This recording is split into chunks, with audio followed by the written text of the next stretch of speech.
Hello and welcome. In this video, I will guide you through the process of creating reports in Hornbill using an entity. For this tutorial, we'll focus on creating a report that provides a list of all active incidents grouped by priority. This means all incidents with a status of open or on hold. This type of report helps identify critical issues and ensures timely resolution of high priority incidents. Let's get started. We will start by navigating to Hornbill Service Manager app configuration settings. From here, I will select Reports in the Reporting section. This will open up the list of existing reports. I can create a new report by selecting the Create New Report button. This action opens a new window where we can define the parameters of our new report. I will start by giving our report a meaningful name and a brief description that outlines its purpose.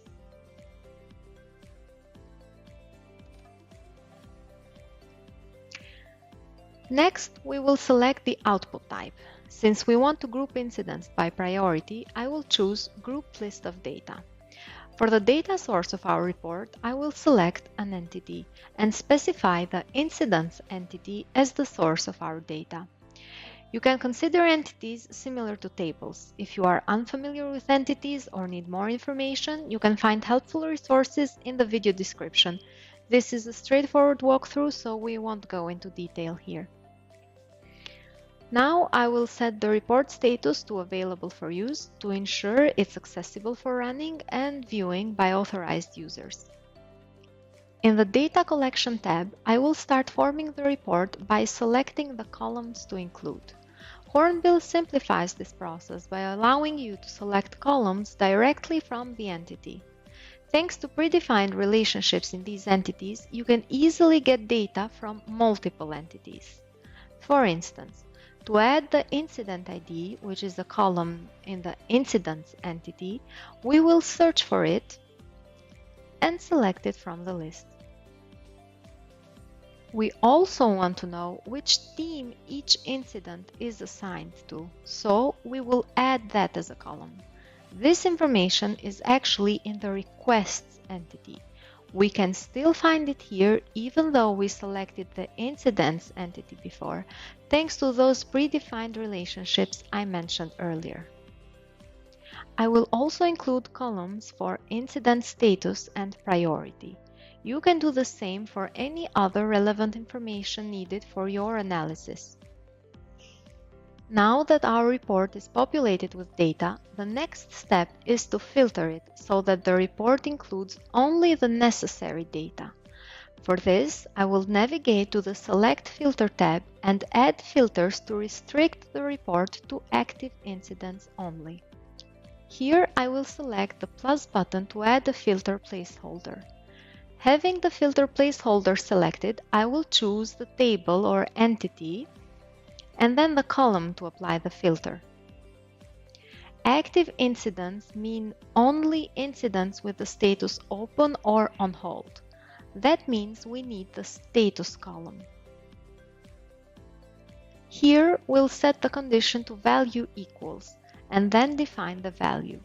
Different options are available to define the value. Against these values allows us to specify one or more static values that the selected column's values will be compared against, which is what we need. For this case, we have two static values, so I will add those.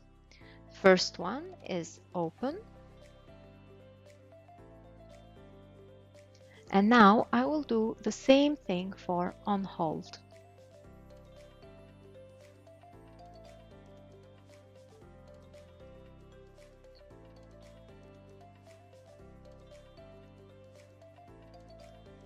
Notice here that the filters are connected through Boolean operators.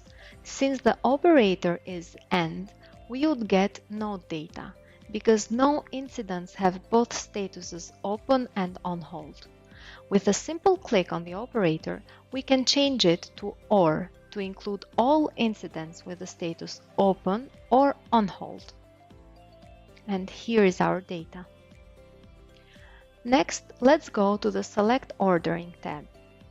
We need the incidents grouped by priority. so I will select that.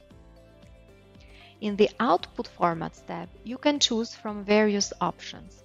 You can also customize the report layout and include visual elements like charts or graphs. I will add one for this report. Finally, I will save the report. To run it, I will select the Run button. After that, we can go to the Report History tab to review the status and details. From here, I can download the generated report file for further analysis or distribution. Here is our report. This is the graph I created earlier and the data listed grouped by priority. This is how Hornbill makes it easy to work with real-time data and simplifies report creation. Thank you for watching, and I hope this tutorial helps you create effective reports in Hornbill.